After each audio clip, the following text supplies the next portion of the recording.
Hay hueco en todo. 20 años, los fabricantes de coches o no van a existir porque vas a poder pedir tu coche a tu medida en Amazon. Tú vas a poder, te lo van a en enviar. 2024 ya se puede en Amazon. Sí, claro. Es una trampa muy común que causamos a veces cuando estamos empezando negocios porque tenemos una idea y de repente poco atorados.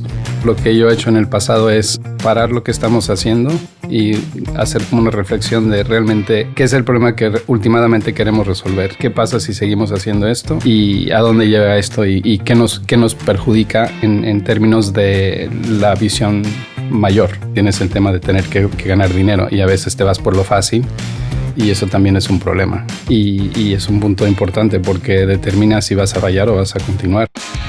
Sangre de Unicornio, un consultorio diseñado para resolver problemas de emprendeduría, soluciones integrales a modelos de negocio, flujos de caja, pitches y otras migrañas startuperas, donde las palabras escalabilidad, propósito y coworking en Bali suenan por doquier. Quien dice Bali dice venidor. Sangre de Unicornio, un podcast de spin-off, estudio de innovación. Con el patrocinio no oficial de Arnold Schwarzenegger. Se dice Schwarzenegger. Hola, queridísimos amigos de Sangre de Unicornio, bienvenidos a nuestro consultorio. Bienvenido, emprendedor, a la única cena de Navidad que no te va a tocar pagar a ti porque la pagamos nosotros. ¿Qué te ha parecido? Pero que hemos dicho que es atemporal. Me lo repites desde hace capítulos. ¿Qué más da? Mira, no te vuelvo a acercar. Cena de empresa. Bueno. Bienvenidos a la única cena de empresa que no vas a tener que pagar tú porque Sí. pagamos nosotros, ¿vale? Exacto. Y así es atemporal, ¿vale? Gracias Iberia Media por tenernos aquí, gracias a todo el equipo que trabaja con nosotros, que lo hacéis fenomenal y cada día os queremos más. Carolina Rodríguez, ¿cómo estás? Muy bien, Carlos Murillo, bienvenido a mi programa. Que se te olvidó. Se me olvidó el otro capítulo de decirlo. Buena leche. Bueno, hoy antes de dar paso a nuestro invitado, esta semana que hemos estado trabajando duro, como siempre, duro y divertido, yo quiero poner en valor mucho de nuestro trabajo la fase de investigación de los proyectos que hacemos. Quería que decías lo limpio que tenemos el estudio. Eso sí, eso también. Últimamente no estoy yendo mucho, pero bueno. Bueno, la fase de investigación es súper importante. Nosotros cuando hacemos proyectos nos metemos a fondo a investigar, trabajamos con startups de muy diferentes sectores. Nos metemos muy a fondo a investigar la empresa, siempre queremos como entender la empresa casi al mismo nivel que los fundadores, ¿no? Sí, porque no vamos a llegar a tanto porque no la hemos fundado, pero sí que intentamos llegar a un nivel muy profundo, ¿no? Y sobre todo entender muy bien el modelo de negocio del sector. Y es apasionante. Me parece un ejercicio apasionante hacer eso, es divertidísimo. Y sí que es cierto que te rompe bastante la cabeza porque lo único que haces es encontrar es complejidad en todos los modelos de negocio y en cómo hacer, ¿no? Porque de repente vienen y te dicen, oye, ¿cómo nos podéis ayudar a que esto funcione un poco mejor, ¿no? Pues a mí, ¿sabéis lo que me gusta? Luego tengo un mogollón de dato tonto que Sí. voy encontrando en las investigaciones Tal que cual. suelto yo en las cenas, Tal en las cual. que sí que pago yo. Tal cual, sí. Y bueno, yo por ejemplo he dado con un podcast nuevo que me cojo para mí también, que bueno, que es un poco de historiadores y es sobre historia, me lo recomendó nuestra compañera Leo. Y nada, pues eso ha sido lo que hemos estado haciendo Pues, estos días. pues y qué buena y como reflexión, quería amigo. como agradecerte también eso, porque es que cada vez que me meto a investigar es como me A mí encanta. me da mucha risa como nuestros clientes, cada uno de su padre y de su padre, de repente, de repente somos especialistas en denim japonés, que Denim no japonés, sabíamos por lo que era. Por ejemplo, sí, sí. Bueno, muchísimas gracias por venir, José Puente. Bienvenido a nuestro podcast. Cuéntanos quién eres. Pues mi nombre es José Puente, soy de los Estados Unidos, llevo en Madrid 2 años, casi. He llevado varias startups digitales en los Estados Unidos y esto es parte de una aventura de la última que tenía. Y pues aquí aprendiendo y disfrutando y aprendiendo cómo es la vida en Europa. Cuéntanos un poco sobre Wabi y sobre Unity. ¿Ya? Tenemos una empresa que se llama Udemy, que es una plataforma digital que facilita la habilidad para bancos y diferentes grupos que tienen flotas de vehículos para poder comercializarlos de manera de pagar por uso en lugar de sacar un préstamo.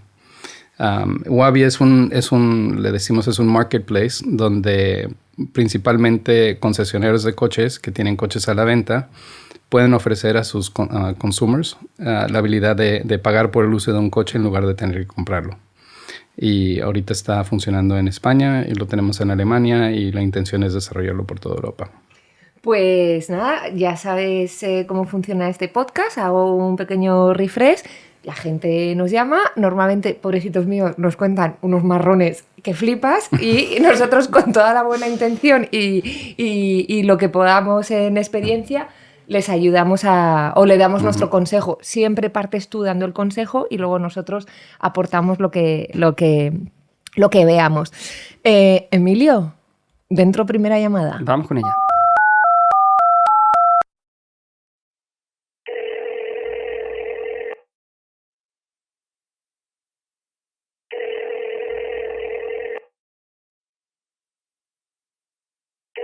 Música de ascensor.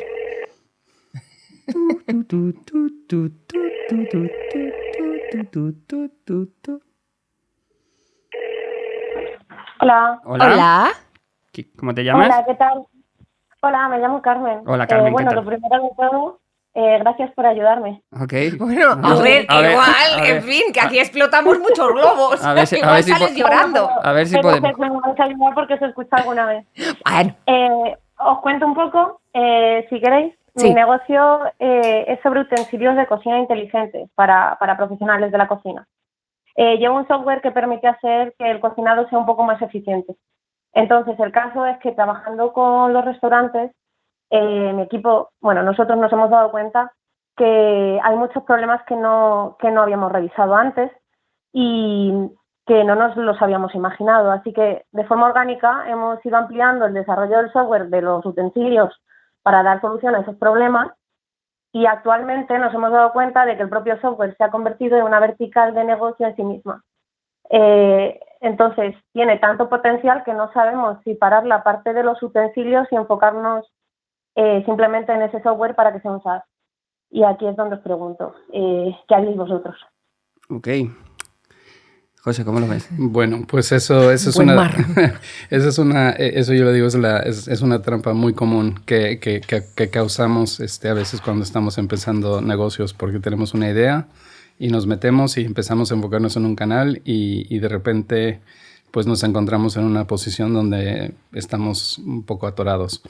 Mi reflexión en eso, lo que yo he hecho en el pasado es parar lo que estamos haciendo y hacer como una reflexión de realmente qué es el problema que últimamente queremos resolver y ver cómo diversificar la estrategia que estamos implementando y decir qué pasa si seguimos haciendo esto y a dónde llega esto y qué nos perjudica en términos de la visión mayor.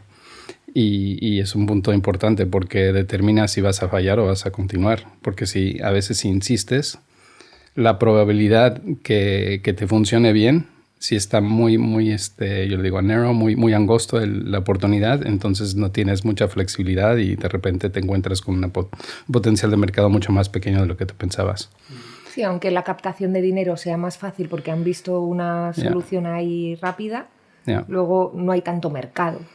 Exacto. Y otra cosa que también he visto y lo he tenido en mi experiencia es que eso es otro tema. También tienes el tema de tener que ganar dinero y a veces te vas por lo fácil y eso también es un problema. Entonces es importante siempre pausar y reflejar en lo que estás haciendo y ver cuáles son las consecuencias a largo plazo. ¿Y hasta qué punto balanceas las dos verticales de negocio? Porque en algún momento conviven en el modelo de negocio. ¿Hasta qué punto tienes que decir, oye, cuándo parar o cuándo seguir con las dos? O sea, esa reflexión está bien, pero ahí es para hacer apuesta por una, ¿no? Pero ¿cómo haces para que esas dos verticales convivan y no se estorben la una a la otra mientras están vivas las dos?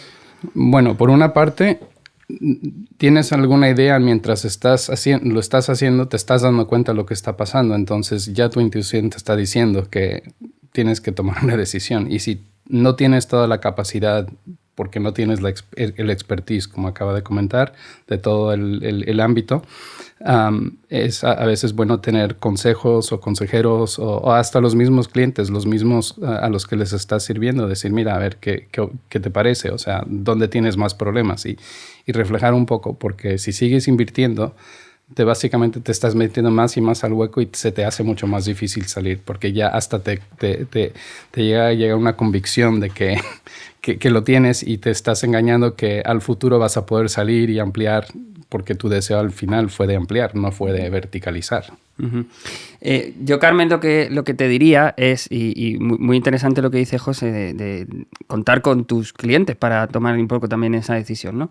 Yo lo que te diría es que no pierdas nunca de vista, porque en esa dualidad, porque de repente estás en el callejón sin salida de dos cosas, ¿no? Y estás siempre pivotando o una o la otra, ¿no?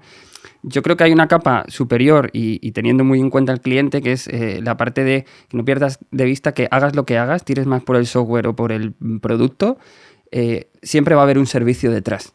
Entonces, tú desde tu empresa lo que tienes que tener claro es eso, ¿no? Que todo producto o servicio, ya sea más digital o más analógico, tiene una capa de servicio y tu empresa es lo que tiene que proveer ese servicio, ¿no? Entonces, utiliza esa capa de servicio para que sea el alineamiento que necesitas a la hora de seguir trabajando. Entonces, lo digo porque muchas veces al tener dos verticales lo que provoca es que empezamos a dar muchos bandazos de una cosa a otra, incluso cambiamos foco estratégicamente, cambiamos foco operativo.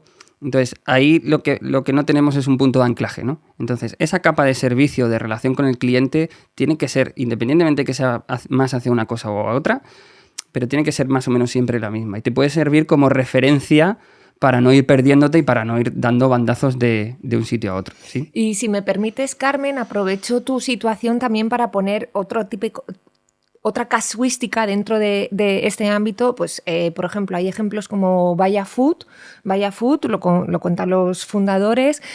Ahora nosotros lo conocemos pues por, seguramente me expreso mal, pero por decirlo, son como pues vitaminas, suplementos y demás. Ellos no nacieron con ese fin, nacieron con otro tipo de fin que quieren utilizar en los productos que vienen de un producto natural, desarrollarlo para otro tipo de cosas que durante el desarrollo de ese producto se empezaron a dar cuenta que salían estos subproductos que les iban a dar el dinero suficiente para apoyar la investigación a su proyecto final, y han sido bastante inteligentes reubicando la estrategia sin cambiar el fin. Eso es interesante. Luego, por ejemplo, sé que también EcoAlf es la marca de ropa que lo utiliza con plásticos. Ellos desarrollaron una maquinaria o unas técnicas donde hacen la fusión del plástico para que se haga tejido, y sé que ahora están vendiendo como esa patente para ayudar a otras empresas a poder hacer esto, y de repente se ha convertido en una vertical que, por lo que tengo entendido, ojalá un día venga aquí el señor de Coalf, por lo que tengo entendido, no era una vertical que tenían planteadas desde el principio. O sea, que para otros emprendedores que tienen este tipo, nosotros mismos nacimos con una idea de, en paralelo de montar spin-off la consultoría para startups, y en paralelo montar nuestro propio modelo de negocio de un hotel. Ese sigue, pero decidimos que tiene que estar en stand-by porque necesitamos ir consolidar. A pulmón y consolidar lo que sí que nos da una atracción de dinero para podernos autofinanciar para ese otro fin. ¿Se ha ido ese fin dentro del proyecto spin-off? No, pero se ha quedado en stand-by estratégicamente, ¿no? Entonces, animo también a muchos emprendedores que puedan estar en esta situación. Está la casuística que tiene Carmen, que, como bien dice José, take it easy, párate, ver la estrategia, porque el dinero rápido igual luego no tiene un impacto largo, mira a ver cómo lo gestionas. Y luego, por otro lado, está el de, pues es que a lo mejor era la parte por donde tenía que pasar para llegar a mi fin. Y tampoco diría que sería nomás páralo todo y di que no.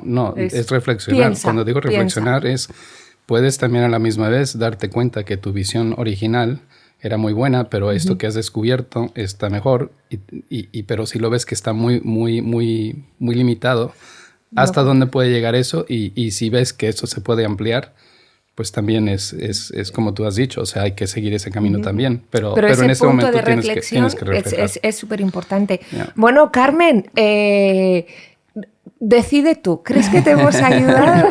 ¿Vas a seguir escuchándonos?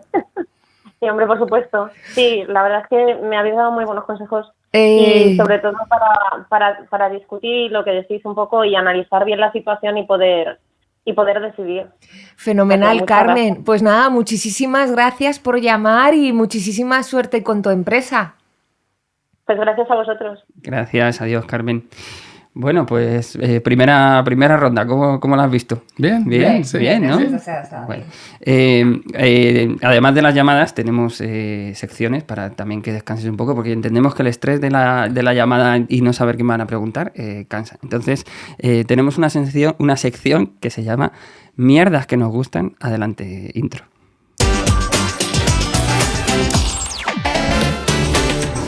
¡Mierdas que nos gustan!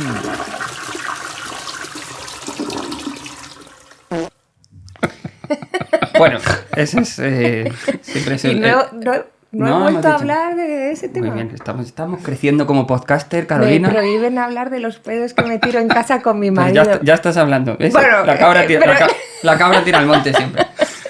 Bueno, en esta sección lo que solemos hacer es traer información relevante de cosas que nos llaman la atención, ¿no? En tu caso, como comentabas antes, pues has emprendido mucho en Estados Unidos y bueno, sabemos que eres una de las personas que han importado modelos de negocio de Estados Unidos a Europa, ¿no?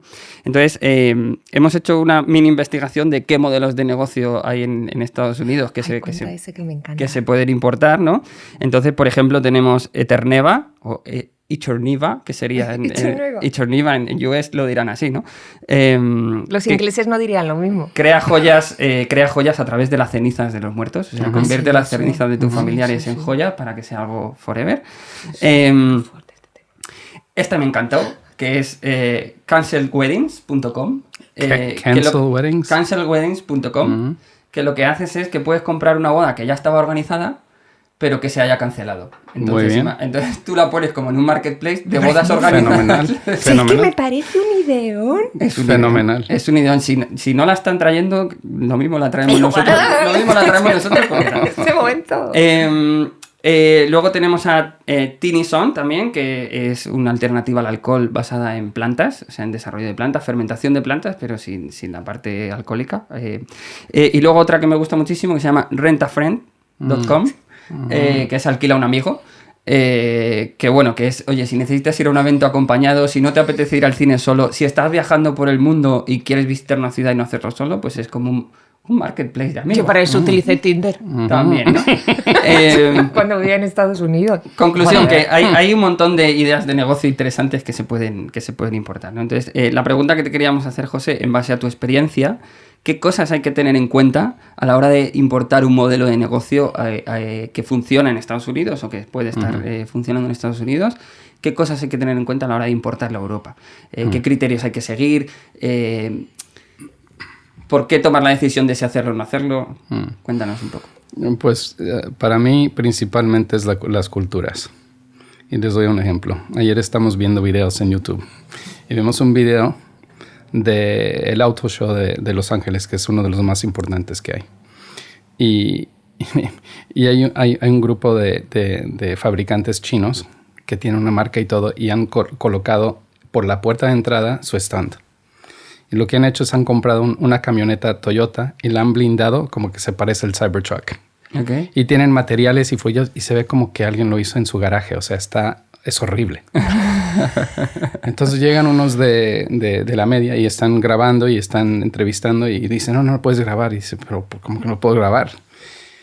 Y tiene colocado, está mirando el coche y tiene colocado una etiqueta tapando el logo de Toyota. Y dice, pero aquí hasta en tu website dice que viene pronto. O sea, ¿qué es esto? Entonces eso me dio mucha curiosidad porque dije, esta gente desde la China pensó que era tan fácil nomás hacer esto y vamos a ir al LA Auto Show y vamos a hacer esto sin problema. Y tal vez en la cultura china eso está bien, pero se enfrentan con la cultura americana y todo el mundo dice, ¿qué estás haciendo? O sea, ¿qué es esta tontería? Parece que como fuera payasada. Para mí eso es como un ejemplo de lo que es ese concepto de traer un producto de un país a otro. O sea, hasta entre Europa. Hay unas diferencias tan grandes, culturales, de las cosas que te dan curiosidad, que dices, pero está en el aeropuerto de Alemania y que veo, aquí, igual que tienes aquí el video, tienen en las pantallas un gatito. Y es un gatito y que esta es una caricatura y digo, pero ¿qué es este gatito? Digo, pero todo el mundo está así como pegado al gatito. Entonces son esas características que son muy... que hay que tenerle mucha atención, porque puedes tener una buena idea y puedes llegar aquí y puedes darte cuenta que pues aquí no hay mercado para lo que estás haciendo, ni en nada o muy poquito. Anoche con los que estaba cenando había un americano también que venía, que hace inversiones en startups y me dice, pues, ¿cómo es la situación aquí? Estoy buscando y dice, lo he visto muy difícil. Digo, sí, aquí no es como tú crees, o sea, no puedes llegar aquí con cualquier cosa porque si no todos lo harían. Claro. Y es igual que yo creo que las ideas que vienen de otros países a Estados Unidos es la misma complejidad. Entonces yo creo que para mí lo más importante es entender las culturas, cómo tu producto se adapta a las culturas a donde quieres ir y por qué quieres ir y investigar cuál es la verdadera oportunidad de negocio que tienes. Y no estar totalmente centrado y decir, bueno, si este modelo no funciona, entonces no lo voy a hacer. No, claro, tienes que ver cómo... Sí. Mira, este tema salió ya en el podcast con Leire, si te acuerdas, cuando hablábamos... Sí, pero al revés, de internacionalizar. De internacionalizar. Sí. Al final, lo que nosotros aconsejamos es... La gente va a lo bruto, dice, no, como ha funcionado aquí, seguro que, y como he ganado pasta y tengo unos fondos detrás en Estados Unidos que me avalan, o aquí en España, y como allí ha funcionado, pues a molocotroco. Ay.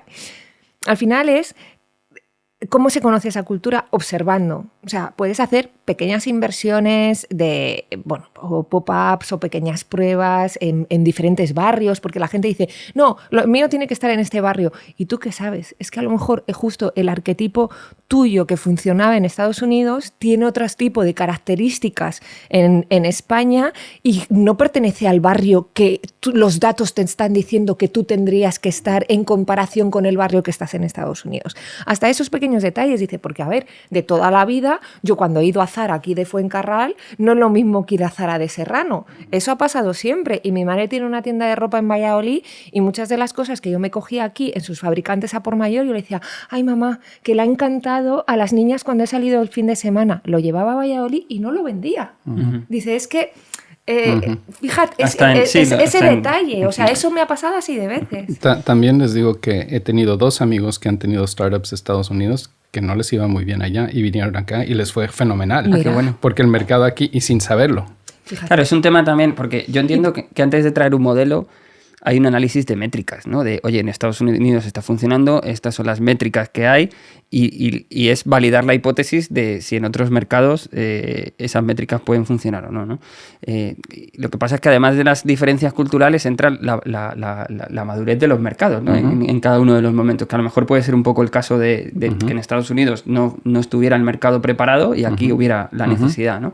Que es lo que decimos siempre, de no perder de vista siempre la necesidad real del usuario, porque es eso, Estados Unidos puede estar muy, muy desarrollado en una cosa, muy preparado para una cosa por infraestructura, no solo la parte cultural, sino infraestructura, política, o sea que hay como muchas cosas,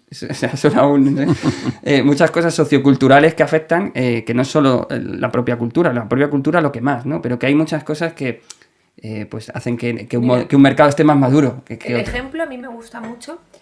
Favorite, que es lo de las ensaladas, lleva en España ¿cuánto tiempo? Mogollón. Viene Honest Green, que copió directamente a Sweet Green, el concepto, el storytelling, el UX. Fíjate, para mí solo le falta una cosa de Sweet Green, que aquí se lo tiro al de Honest Green, que no pone las calorías, pero porque eso es obligatorio en Estados Unidos y en España no. Y creo que dentro de su concepto, el que pusiera las calorías que hay por plato es súper interesante. Pero bueno, dicho esto, he aprovechado para dejar... Ya existía Favorite aquí, ya existía ese tal. Lo que pasa es que lo que se dieron cuenta la gente de Honest Green es el storytelling que tenía Sweet Green. Es decir, el mercado no estaba en su momento preparado para todo ese concepto de ensalada, estilo de vida healthy y tal.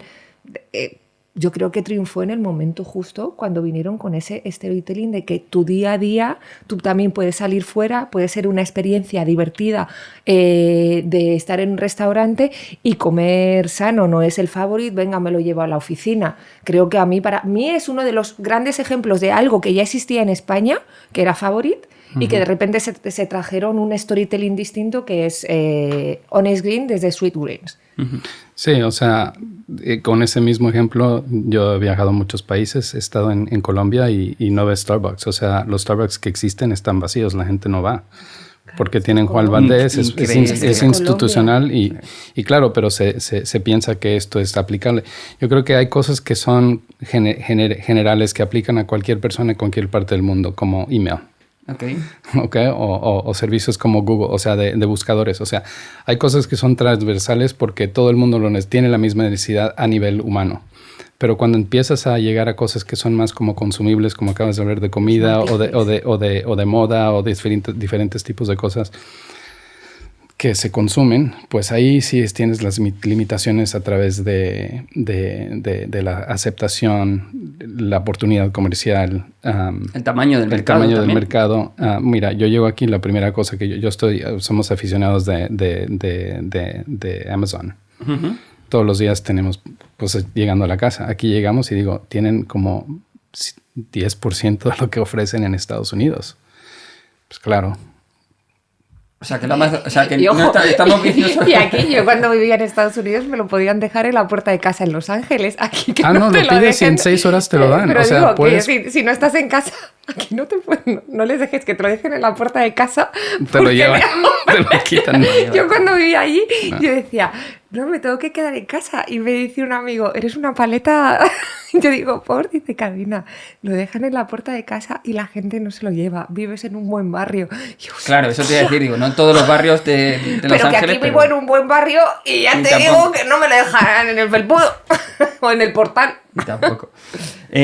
Bueno, pues yo creo que una reflexión interesante sobre esto, ¿no? Porque también hay como mucha moda, ¿no? Muchas veces, y ya no solo de importar modelos o traer los modelos, sino lo que comentaba antes Carolina, ¿no? Hay muchas startups que conocemos que lo primero que piensan es internacionalizar y de repente todavía no has conquistado casi ni tu barrio, ¿no? Entonces es una reflexión se llevan interesante. susto luego.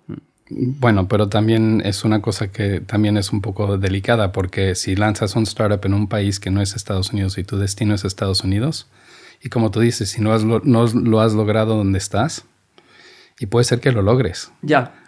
Pero cuando llegas allá, la situación está... O no importa que sea Alemania o donde sea, la oportunidad es tan diferente, claro, que es como estar otro startup. Es empezar otra vez. Es empezar de nuevo. Por ejemplo... Y sobre todo a la hora de, y que todos dependéis al internacionalizar, obviamente de financiación y tal, la gestión con fondos de allí es otra película. Y es otra pantalla que, fíjate, sí que sé que las startups tienen consejeros dentro de los fondos de esta internalización, pero yo creo que no les preparan lo suficiente como para entender el sistema de allí. No tanto que no les expliquen, oye, mira, esta es el fondo con el que tienes que ir, mira, toca este business angel, porque luego dicen que cuando se consigue, como que hay una facilidad un poco más en conseguirlo, las cosas son como más rápidas que llegue el dinero y tal. Pues porque en Estados Unidos todo se hace más rápido, la verdad. Y mejor. Sí, ¿no? Eso es cierto, ¿no? Todo se consigue más rápido. Pero sí que es verdad que no, o sea, les cuesta mucho entender el juego allí. Yo creo que no les preparan es que para eso. La diferencia es que allá hay tanta competencia y o sea, cualquiera puede ser emprendedor, hay acceso a capital. O sea, les digo a mis hijos, mira, esta película es horrible, pero alguien les prestó millones de dólares para hacer esta película. Entonces hay bastante dinero para cualquier idea. Entonces... todo está competido, hasta el último centavo, hasta la última esquina, o sea, hasta el último punto. Entonces hay tanta competencia que te fuerza a ser lo mejor que puedes ser. Porque si no, no vas a llegar a ningún lado. Yo aquí en España, cuando nos dicen, pues eso, gente que está pensando en emprender, que mucha gente viene y que nos consulta, ¿no? Y es como, no, es que ya está todo hecho, es que hay mucha competencia y es en plan... No. Está todo por hacer. El mejor ejemplo para mí es esta empresa de zapatos que es On. O sea, cuando ves la categoría de calzado atlético, dices, bueno, tienes Nike, tienes todas las marcas, ¿no? Pero que siguen encontrando huecos. Sí. Había Under Armour y después ahora es On. O sea, y ves el crecimiento y el... Bueno, para mí hay oportunidad para todo. Y Hoka y las Barefoot, porque ahora, claro, mi marido me está dando una... Yo tengo Barefoot también. Una matraca, sí. Pero tú no tienes un marido obsesivo. No, eso no. Todavía no. Entonces, y de repente me he metido en ese mundo y he dicho, bueno, y los que hacemos CrossFit y demás, el mundo de no bull, tal, o sea, que hay hueco. Hay hueco en todo, en lo que hasta en los sectores donde ya, yo creo que hay más oportunidad en los sectores donde se piensa que no hay oportunidad. O sea, y lo estás viendo en el sector de autos.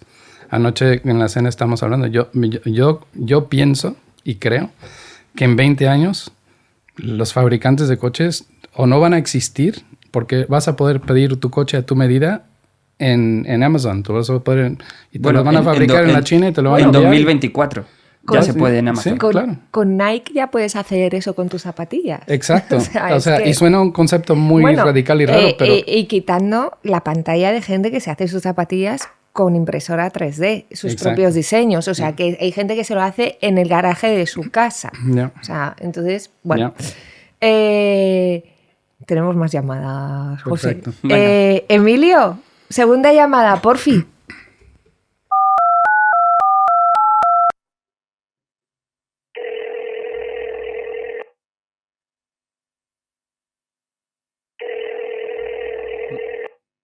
Hola. Hola, ¿qué tal? Hola, ¿quién eres?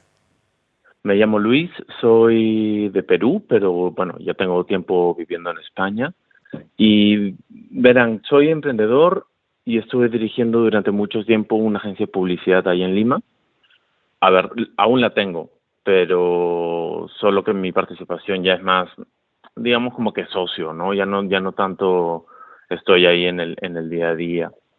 Entonces, yo estando aquí decidí seguir emprendiendo en el mismo sector, pero me he dado cuenta que pese a las similitudes culturales que tenemos en ambos países, me está costando mucho adaptarme a la cultura de trabajo. Mira. Hay algunas diferencias de mindset en la forma en la que ven los negocios, el mismo emprendimiento incluso, ¿no? La publicidad también es distinta. Entonces quería saber si me ayudan con algún consejo de cómo podría yo conectar mejor con esta cultura de trabajo, porque, no sé, quiero adaptarme, quiero traer mis ideas, ponerlas sobre la mesa y como que a veces también eso choca un poco. Bueno, te puedo comentar de mi experiencia, porque igual yo llevo aquí 2 años y también estoy aprendiendo ese tema. Si tuviera 20 años más menor, tal vez lo que estaría haciendo es me intentaría adaptar, pero ahora ya que ya tengo más años, he decidido que yo no me voy a adaptar. Me da igual todo aquí. Me da igual, yo voy a ser quien soy y me voy a mantener en eso, y por eso yo creo que me han invitado a estar aquí, entonces mejor me continúo a ser quien soy. Y también tengo que ser flexible, tengo que entender que las cosas funcionan a otro ritmo aquí y me tengo que adaptar un poco. Lo que intento hacer es conectarme con gente dentro de la empresa en las cuales digo, bueno, aquí tengo una persona con la que puedo aprender un poco y me dan consejos de cómo funciona la organización y cómo funciona la cultura, etcétera. Y me trato de conectar más para entender mejor cuáles son las cosas que debes decir y cuáles son las cosas que no debes decir y dónde puedes empujar y dónde no puedes empujar. Para mí es como lo veo, es como que estás en un cuarto con paredes y empujas las paredes hasta de que ya no se puedan mover. Ok. Vas ensanchando tu cuarto, ¿no? Vas ahí. Claro, y también yo lo pienso que digo, bueno, pero si estoy aquí, también si soy muy firme y no voy a ser flexible, entonces tampoco estoy aprendiendo. Entonces hay que tener esa flexibilidad de tanto de aprender, pero a la misma vez no perder quién eres. Mira, nosotros la parte de autenticidad, que al final es algo que tú no puedes perder. Tú ya, como dices tú, yo ya me he construido durante muchos años. Igual me pide hace 20 años que todavía me estoy construyendo. Y dices, pues seguramente hubiera cogido más matices de aquel sitio en el que me quedo más que otros. Pero cuando uno ya está hecho, ya sabe con quién es, se cae bien, además se gusta, porque además llegas a un punto que dices, hostia, es que me gusta la persona que soy. Es lo mismo con las marcas, ¿eh? Nosotros se lo decimos a las startups. Cuando dicen, es que joder, estoy creciendo y no quiero dejar de ser quien soy, yo digo, cuando uno sabe perfectamente quién es, se ha construido bien y tiene una identidad bastante asentada, otra cosa es que según vas creciendo te tienes que adaptar, porque una de las cosas que nosotros solemos decir es, ojo, cuando pasas a jugar dentro del sector, que al principio eras el loquito que vienes a traer algo diferente, pero cuando juegas dentro del sector, porque has crecido, ya empiezas a facturar tus 18, 20 millones, ya tienes 50 personas trabajando para ti, entras dentro del sector, hay reglas que ya están marcadas desde hace mucho. Y como dices tú, lo que tienes que ser es, bueno, ¿quién me puede contar a mí cómo va esta película? Y desde mi yo, ¿cómo puedo ser tener esa flexibilidad sin perder quién soy? Porque si no, a lo mejor es que no es mi sitio. Yo te diría, Luis, y que me ha gustado mucho también como lo ha contado José, yo te diría eso, que hagas también, que pongas en valor tu diferencia. Uh-huh. Evidentemente no ser un cafre de decir, ¿no? O sea, porque sí, yo soy esta persona y sí te tienes que hacer valer y no tienes que ser cafre, pero lo que te digo es eso, que en esa parte diferencial puedes sacar muchísimas oportunidades. O sea, al final, por mucho que nos parezcamos culturalmente en muchas cosas, puedes traer una visión totalmente diferente en cuanto a ritmos de trabajo, en cuanto a conceptos culturales, tú que te dedicas a publicidad y a creatividad, ¿no?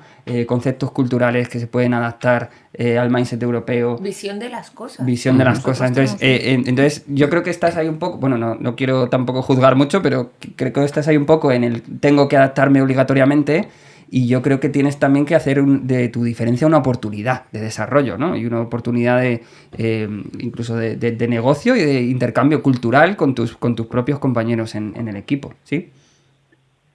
Sí, correcto. Muchísimas gracias. Pues muchísimas gracias a ti. Te deseamos muchísima suerte y que nos sigas escuchando. Por supuesto. Venga. Gracias, Luis. Hasta luego. Gracias, Luis. Hasta luego. Bueno. Pues fíjate, sí, vamos, o sea, súper bien traída la llamada. Nos pasa incluso a nosotros, o sea, en nuestro día a día, en el trabajo, siempre vas a trabajar con gente diversa. Hay personalidades de CEOs que son muy marcadas. Hemos tenido también muchas llamadas en esa línea del mindset del CEO y cómo eso influye al resto del equipo y quién es el que se tiene que adaptar, el equipo o el CEO, ¿no? O sea, que este choque cultural, por unas cosas o por otras, siempre está presente, ¿no? Yo creo que no solamente se trata de diferentes culturas, también se está marcando ahora diferencias de edades. Tal cual. O sea, estaba en UK hace unas semanas y estamos hablando con unos founders de una empresa que tienen 24, 25 años y nosotros estamos más en los 50 y estamos hablando sobre la cena y las diferencias, o sea, cómo le ven el mundo es tan diferente. Completamente. Y nosotros que hicimos en otra época. Entonces, para nosotros cosas que se nos hacen normales, para ellos nos ven como raro. Entonces, este tema de diferencias no tiene que estar solamente en fronteras o culturas. Claro. Hay muchos cambios que están pasando. Y tiene que ser, yo creo que la clave aquí es que sea complementario, ¿no?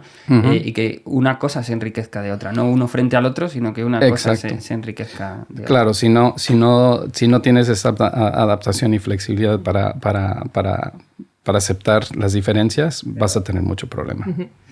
Y vamos a dar la bienvenida a nuestra especialista de hoy, Valentina Villagómez. Bienvenida, Valentina. Muchas gracias. ¿Cómo estás? Bueno, es la primera vez que vienes, entonces queremos saber... A ver si lo haces bien. Queremos saber un poquito más sobre ti. Cuéntanos, ¿quién eres? ¿Qué haces? ¿A qué te dedicas? Es una pregunta muy difícil. Muy amplia, sí, en lo que... Un minuto, Valentina. Sí. Vale.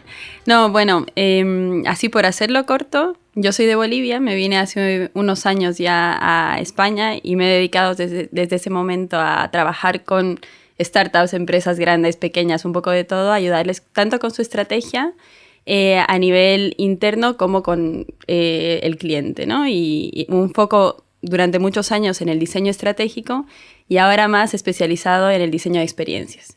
Tengo una empresa que se llama Memorable y yo la llamo Experience as a Service porque al final ponemos la experiencia al servicio de las compañías y de los empleados de las compañías para crear esos momentos un poco más memorables, ¿no? Que puede ser desde el onboarding de cómo te tratan en el momento uno o puede ser la aplicación de tu servicio, cómo la vives, cómo la sientes, cómo la interactúas hasta un evento como tal, que es por donde nos conocemos también un poquito más, que es Decelera, que es uno de los clientes. Ok, y eres una de las diseñadoras de la experiencia de Decelera, ¿no? Eso es. Que es súper guay. Y nos ibas a hablar hoy un poco de eso, ¿no? De la aceleración y la desaceleración, ¿no? Justo, sí, venía a hablar un poco del rol de las aceleradoras en las startups. Creo que el rol de las deceleradoras en las startups es para un podcast entero, porque es algo muy nuevo y muy distinto, entonces da para largo, pero primero hay que entender por qué las aceleradoras son importantes, ¿no? Entonces venía a contar un poquito eso. Ok, dale, cuéntanos. Lo voy a dividir, si les parece bien, en dos partes, porque por un lado creo que está evidentemente el valor. No me gustaría para nada ponerme en contra de las aceleradoras, porque creo que son súper necesarias, pero también creo que es importante ponerle al público de cierta forma la consecuencia, ¿no? Siempre detrás de mucho valor también hay una consecuencia que tiene que ser visible. Entonces, en la parte del valor, creo que evidentemente, dependiendo de la aceleradora, hay un mundo enorme y bueno, tú entenderás que cada oferta es distinta y se especializan de forma distinta, pero he intentado centrarme en 4 que los veo realmente los más importantes, ¿no? Por un lado, está el hecho de la ejecución, ¿no? O sea, al final no es además una ejecución y ya está, que te apoya la aceleradora, sino es la ejecución eficaz para que llegues al mercado en el tiempo correcto. Al final creo que eso es muy importante porque las startups tienen una casuística distinta a cualquier emprendimiento tradicional, que la tecnología vuela. Entonces, como no llegues a tiempo, ya ha llegado antes que tú alguien, otra compañía, otra idea, algo similar. Entonces, creo que es muy importante esa ejecución a corto plazo, ¿no? De sacar tu producto lo antes posible. Luego, por otro lado, si bien creo que muchas aceleradoras venden el networking y la mentorización como su valor diferencial, no estoy del todo de acuerdo con todas, porque creo que en algunos casos sí, otros no, pero lo que sí destacaría es la credibilidad. Más que la mentoría como tal o el networking que te puedan proporcionar, es que tú pasas por una aceleradora y hay un check. Hay un check para el inversor, hay un check para el cliente, de que alguien, sea quien sea, te ha validado tu oferta, ¿no? Y tu producto. Por otro lado, obviamente, está el fundraising. El fundraising es como, yo creo que el trigger que utilizan muchas aceleradoras para convencerte a entrar a la aceleración, de decir, no solo te vamos a ayudar en la ejecución y en la credibilidad, sino que además vas a tener acceso al dinero. Esto evidentemente también tiene una consecuencia de la que hablaré ahora. Por otro lado, creo que hay otro valor que no está escrito en las paredes de la mayoría de las aceleradoras, pero que para mí es uno de los valores principales, que es el no estar solo.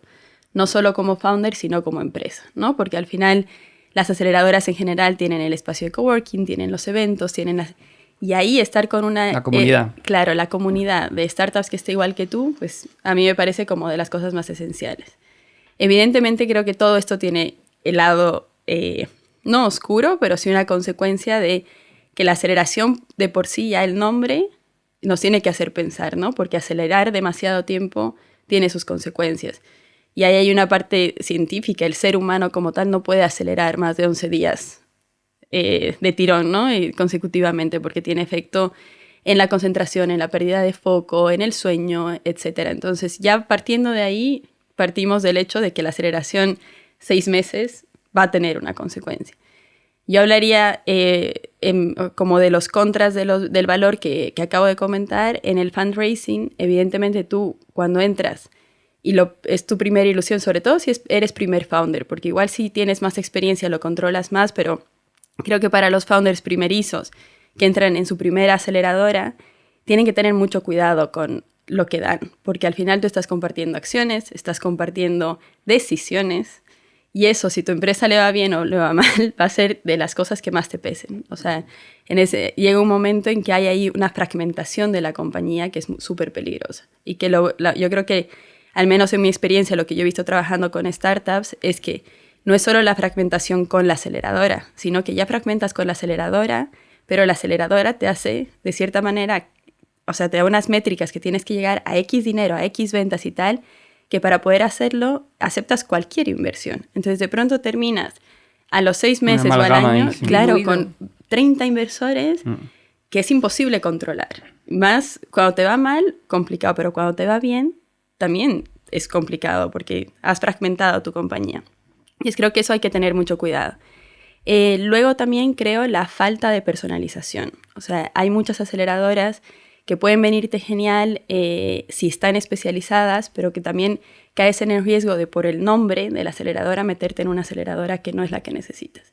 Y creo que ahí hay que tener muchísimo cuidado, porque puedes terminar con un producto validado que no esté realmente validado, con unos mentores que te hayan dicho que tu modelo es súper escalable, que es totalmente tangible y que de pronto te des cuenta que no, has levantado pasta y que tu modelo no está validado o que tu producto no está validado. Eso pasa muchísimo en health tech, que al final la salud, si no tienes un especialista en salud que te diga que es posible, que un especialista financiero que te valide tu modelo, el país, la parte legal de health tech, de agrotech, es un mundo entero. Entonces, entrar a cualquier aceleradora no te vale. Y eso creo que también es muy importante, y que hay un factor negativo de que te venden la aceleradora por el nombre, porque quieres ese check de validación. Entras a la aceleradora, te sientes súper contento y luego hay una consecuencia de no he conseguido lo que debería. Y tengo dinero y no tengo el producto, ¿no? Que es más peligroso todavía. Y luego el último punto es que lo hablaba un poco ya antes, al final acelerar tanto y tanta presión te hace tener métricas que muchas veces no son las que deberías tener. Y que no sé cómo se canaliza un poco el hecho de midamos las ventas, midamos el churn, midamos el fundraising, midamos tal, y no se mide tu pérdida de foco. El burnout. Claro, no que se mide. Sí, puede que llegues a burnout. las metas de negocio, pero llegues hecho polvo como fundador. Exacto. O como equipo. Y como equipo, porque el fundador evidentemente está 6 meses o un año que no para, pero hace que el equipo no pare. Y eso va a tener una consecuencia, y sobre todo en el peor momento. En el momento que vas a necesitar energía, tu equipo ya va a estar muerto, cansadísimo y sobre todo frustrado, porque ayer leía un post de Álvaro que vino aquí, que hablaba de la felicidad y de la frustración, ¿no? De que te pones muchas métricas y que al final nunca estás feliz. O sea, Total. nunca estás feliz. Y creo que eso lo inculca mucho la aceleradora. Entonces, yo ahí creo que es muy importante identificar no acelerar, sino cuando tienes que decelerar y cuando lo tienes que acompañar con un coaching, con tu pareja, con decelera, con como sea, pero no caer en una aceleración constante, porque lo que te ponen en el acelerador en el programa 6 meses se vuelve tu vida 4 años. Total. Y ese es el riesgo, ¿no? de ese tipo de modelo. Total. José, no sé si has tenido tu experiencia con aceleradoras o has entrado en este tipo de procesos. ¿Cuál es tu visión sobre esto? Yo participo en una que se llama Techstars, que es en Estados Unidos, y estoy de acuerdo con todo lo que has dicho. Cada año entran nuevos startups y hacemos como entrevistas con todos y ves muchas diferentes dimensiones. A nivel del startup, yo lo que veo es que la mayor parte de los que entran y que están buscando los aceleradores es que están buscando como un shortcut o están buscando una validación de su modelo de negocio. Y yo creo que, de acuerdo con lo que tú dices, yo creo que como que les da falso inspiración. Porque piensan, bueno, me han comprobado aquí y la realidad es muy diferente. Tienes diferentes tipos de startups. Tienes unos que no tienen apenas ni una idea, que van empezando. Tienes otros que ya están un poco más organizados. Tienes unos que ya tienen un poco de tiempo y ya tienen un producto y simplemente quieren crecer de una manera más organizada porque no han tenido ese foco. Y tienes unos que entran simplemente porque quieren ser millonarios. Y poner el nombre del acelerador dice, pues con esto yo voy a ser millonario. Y están más enfocados en eso que en lo que realmente están haciendo. He visto muchas cosas muy diferentes donde ves a unos que están empezando, que son muy pequeños, donde yo he visto que un founder que estaba en una empresa, de repente estaba al lado de otra y se fue de una y se unió a otra. No me lo creo. Sí. Pero esto es muy fuerte, este tema. Sí. Pero, y cerró la suya. No, el otro se quedó solo y entonces tuvo que ver cómo le iba a hacer y entonces está, o sea, ahí tienes otro problema porque ahí ya estás hablando de gente. Y como tú dices, todos están juntos y pues ya ves. Entonces sí es un tema complicado. Yo creo, y al final te dicen, bueno, vamos a hacer un evento y te vamos a presentar y vas a hacer tu presentación y hay un montón de inversionistas y pues todos van a votar por los favoritos, o sea, y hay gente que tiene muy buenas ideas, pero porque no se pudieran presentar bien o no se llevaron bien con el coach o quien sea, pues se quedaron un poco afuera y Mira. Yo he visto varios que han salido muy bien a pesar de que salieron de esa forma. Startups con las que hemos colaborado y que han pasado por aceleradora empiezan a coincidir con algo que seguramente lo tendrás también encima de la mesa, nos tratan, o sea, si tú vas a una aceleradora, esa aceleradora tiene su estilo y nos tratan a todos por el mismo derrotero. Claro, tiene su cultura y tiene su forma Entonces, claro, dice... Y sus KPIs lo que también. empezábamos a detectar, igual que le pasa a la gente en los fondos, no nos pueden tratar a todos por igual. O sea, dice, estamos súper agradecidos de estar aquí porque nos dan ciertas facilidades, pero por el otro lado creo, o eso nos comentaban, dicen que lo que le sirve al que tengo a la izquierda no es lo mismo que me puede servir a mí. Y entonces me he visto en momentos que gente a la que yo admiro o que intelectualmente y empresarialmente han conseguido cosas, pero digo... no me está entendiendo, pero claro, luego dicen, ¿cómo no me va a entender esta persona? No, el que le estoy haciendo mal soy yo. Y empiezo a cambiar cosas, justo claro. lo que comentábamos antes de la autenticidad, empiezo a cambiar cosas que no van conmigo, pero que me veo forzado por ese mentoring que esa misma persona tiene como endiosado, porque claro, son gente que han conseguido cosas, pero que claro, al final dice, es que solo te dan, dice también, consejos, no se meten conmigo en el día a día. Dice, bueno, yo te doy este consejo, que es como yo lo haría si fuera tú, búscate la vida. Y dice, ya, pero es que no eres yo. No, y además ¿no? que luego... Que es algo que a mí me están comentando bastante. Totalmente, y luego que te ponen en la situación de competir. Y al final la competencia genera inseguridad y la inseguridad genera ego, ¿no? Porque es al final una cadena. ¿Y qué los están haciendo al tratar a todos como en la misma bolsa y no personalizar? Es que alguien que está empezando, o que igual es el típico crack científico o de un modelo mental como muy racional, y hay otro que es más líder, más vocacional, que habla. Los pones a los dos a hacer un pitch o a vender y evidentemente va a haber una diferencia. Y tú ya los estás poniendo a competir cuando... No son números, no son robots. Se me vienen personas muy claras a la cabeza que hemos conocido tú y yo. Hay otra reflexión, un aprendizaje que me llevo de esta conversación que estamos teniendo, y es mucho ojo también con buscar la validación fuera antes de tenerla tú mismo. De hecho, incluso si me pongo en el lado de la aceleradora, para mí sería como esta gente que decía José, ¿no? Que llega como con ganas de entrar para que le validen. O sea, para mí sería un red flag desde el punto de vista de la aceleradora también de, oye, primero tú tienes que estar muy seguro de lo que estás haciendo, que no quiere decir que vaya a funcionar, que no quiere decir que el modelo todavía ni siquiera tenga por qué tener sentido, pero tú tienes que tener un mínimo de convicción de por qué te has metido en esto. Y eso es lo que con eso tienes que llegar a la aceleradora. Y eso tiene que, siendo flexible, ¿no? Pero más o menos esa parte más esencial de por qué estás ahí y por qué para ti meterte en este negocio tiene sentido, tiene que estar todo el proceso, ¿no? Porque si no, al final pasa lo que decía Carol, ¿no? Que de repente es como estás buscando fuera esa validación y dejas de ser tú y empiezas a pivotar, empiezas a dar bandazos y bueno... A ver, es que claro, es que es muy duro cuando dices, joder, es que esta persona que admiro me está diciendo esto, ¿en qué momento...? A mí mi madre siempre me educó, y en eso coincido mucho con Carlos, me ha chupado un huevo tantísimo lo que ha opinado la gente sobre mí, pero he sabido aceptar consejos. Pero claro, es una línea muy fina la de decir, bueno, me parece muy bien, señor o señora, que gana muchísimos millones y tiene muchísimo éxito, pero yo voy a seguir con lo mío. Porque claro, dices, joder... y es que a lo mejor sigues y realmente tenían razón, o realmente gente se ha quedado por el camino que tenía que haber seguido y haber hecho oídos sordos. Entonces yo aquí, y creo que eso es un consejo como muy light, pero intuición, ahí sí que es verdad, tira de estómago tal cual. a full. Ya llegará el momento de contratarnos a Spinoff y meter la capa de cómo ser empresario. ¿Te ha gustado? ¿Has visto? Finísima.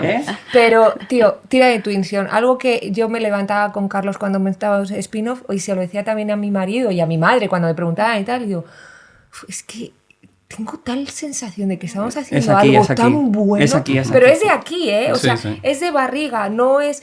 Es una sensación que jamás había tenido con otras tantas cosas que he empezado, he hecho, que incluso han ido bien, pero... en este momento tira mucho de barriga. Ya llegará el momento de meter otra cosa. Y yo creo que también elegir, evidentemente estoy súper de acuerdo con lo que dices, pero elegir al acompañante que no solo te vea como profesional o un número. Porque yo creo que hay mentores que tal vez es 1 de 10, pero que se está preocupando un poquito más allá por ti. Y te va a poder entender y potenciar no solo tu lado profesional de métricas, sino ese lado intelectual, ese lado emocional, ese lado personal que te guardas en casa y que tal vez tiene mucho que va a tener repercusión en tu empresa, ¿no? Entonces yo creo que rodearte de esas personas también te pueden hacer validar de una manera no tan directa, pero tu propio camino, ¿no? O sentirte más seguro, porque hay gente que tiene instinto, pero también que tiene mucho miedo. Entonces a veces sí necesitas una compañía. Pues nada, Valentina, nos has traído una reflexión muy, muy interesante. A ver, ¿te vamos a volver a llamar? Te vamos a volver a llamar. Muchas gracias, muy bien. por favor. Nada, sí, ha sido una reflexión muy, muy interesante. Creo que muy necesaria también porque a veces no se entiende los objetivos de la aceleración y te metes un poco por inercia. Quédate con nosotros a cerrar el programa. ¿Sí? Y bueno, como todos sabéis, siempre al final del curso, iba a decir, del episodio, dejamos espacio a startups o a emprendedores para que se publiciten, y en este caso estamos muy contentos porque si el podcast anterior escuchasteis a nuestro especialista hablar de su nuevo proyecto, Jaime Bisbal, con el otro especialista que tenemos, Pablo Castellano, pues han dicho, oye, pues queremos la cuña. Así que dentro cuña. Goodness Prevails, una aceleradora de comunicación destinada a impulsar el marketing y las ventas de marcas que vienen a minimizar daños y mejorar cosas. Goodness Prevails, una compañía utópica que defiende que las cosas buenas deben prevalecer. Cosas como un tatuaje de amor de madre, el chocolate con churros, saludar al portero aunque te caiga mal, mantener a raya los triglicéridos, las palabras solo y guión con la tilde puesta, el vídeo del bocata de aceite de Paco Roncero, no juzgar o hacerlo en bajito, la máquina de quitar pelos de la nariz, Jordi Hurtado, matar zombies porque matar es malo pero un zombie es peor, el chiste, ¿qué hace un perro con un taladro? Taladrando, toda la gente que tiene a bien no dejarse la uña del meñique larga y por supuesto, productos y servicios que si bien no evitan el desastre planetario, al menos sí hacen que todo se vaya al garete un poco más despacio. Goodness Prevails, marca, marketing, redes sociales, estrategia y creatividad para los que pretenden cosas buenas. Goodness Prevails, yeah.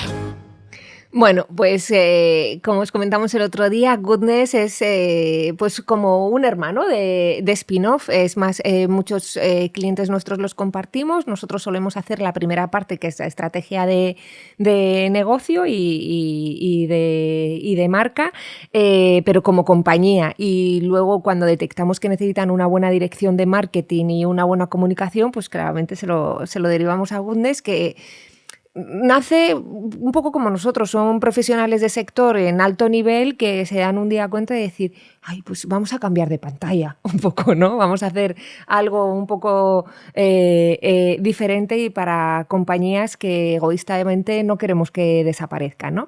Así que les deseamos toda la suerte del mundo, sí. Y ya vais a estar en las mejores manos. Son dos súper profesionales y tienen muchísimas ganas de seguir haciendo cosas. Y visten fenomenal, que eso se tiene mucho en cuenta, ya lo sabéis en este podcast. Yo, la gente que viste mal, yo no trabajo con ella. Entonces... ¿Que nos vamos ya, Carolina? Nos vamos ya. Valentina, muchísimas gracias. Sí. José, un súper placer. Hemos aprendido un montón. Espero que hayamos ayudado a alguien. Pues, o no. Pues, Carmen ya venía convencidísima de que la íbamos a ayudar y yo creo que se ha quedado contenta. La primera Carmen llamada, está jodida con la decisión, la verdad. Carmen se ha quedado tal, así que nada. Pues nada, nos vemos en el próximo capítulo de Sangre de Unicornio, Carolina. En el próximo capítulo de mi programa. De tu programa. Ay, a ver si lo aprendes. Voy a decir una última cosa y ya nos vamos, ya os dejo, os lo prometo. Has dicho una cosa de, bueno, como todos sabéis, ya tenemos, siempre tenemos el no patrocinador cuando hemos dado paso al anuncio, ¿no? Sí. Fíjate que me he dado cuenta de, no es baladí cuando repetimos, oye, ya sabéis que tenemos esto. O, porque hay gente que nos escucha con este programa hoy, por primera vez. El podcast este de que te he hablado era el capítulo 347 y era la primera vez que lo escuchaba y era el 347, entonces es como, está muy bien ese tipo de estructuras de no perdernos. Tu idea mía, fijo. Bueno, muchísimas gracias. Emilio, gracias por todo. Víctor también. Chao. Adiós. Si quieres hacer una llamada, mandar una carta, anunciar tu empresa o que te lean la mano, escríbenos a sangredeunicornio@byspinoff.com. .com no.